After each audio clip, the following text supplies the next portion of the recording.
కిషన్ రెడ్డి గారు, మీరు ఒక బాధ్యత గల సెంట్రల్ క్యాబినెట్ మినిస్టర్. మిమ్మల్ని చూస్తుంటే మీ తోటి బండి సంజయ్ గారి వ్యవహారంలో వారు మాట్లాడే విధి విధానాలు, వారు మాట్లాడే స్టైల్ని చూసి మీరు కూడా వారి బాటలో నడుస్తున్నట్టుగా కనపడుతుంది. ఎందుకంటే నిన్న భారతదేశం ఎప్పుడైతే కప్పు గెలిచిందో రాష్ట్ర వ్యాప్తంగా కూడా ప్రజలు సెలబ్రేట్ చేసుకుంటున్నారు.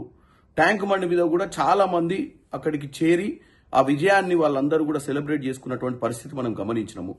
ఒక్క దిల్సుఖ్ నగర్ ప్రాంతంలో ల్యాండ్ ఆర్డర్ని కంట్రోల్ చేయడానికి తీసుకున్నటువంటి పోలీస్ చర్యలను తప్పుపడుతూ రాష్ట్ర ప్రభుత్వానికి క్రికెట్ గెలవడం మీద ఇంట్రెస్ట్ లేదని ఏదైనా దుష్ప్రచారం చేస్తున్నారో దాన్ని పట్టి చూస్తే మీరు ఒక బాధ్యత గల వ్యక్తిగా ఉండి కూడా కాంగ్రెస్ పార్టీపై దుష్ప్రచారం చేయడంలో భాగస్వామ్యం తీసుకోవడాన్ని తప్పుపడుతున్నాను. మీరంటే మాకు చాలా గౌరవం, మా పార్లమెంట్ సభ్యులందరికీ. కానీ మీరు ఇలాంటి చిల్లర మల్లర రాజకీయాలు చేసి పనికిరాని విషయాలలో ఏదైతే వాస్తవాలు కాదో వాటిని మాట్లాడటాన్ని మేము తప్పుపడుతున్నాం. దయచేసి మీరు ఇటువంటివి మానుకోండి అని కోరుకుంటున్నాం.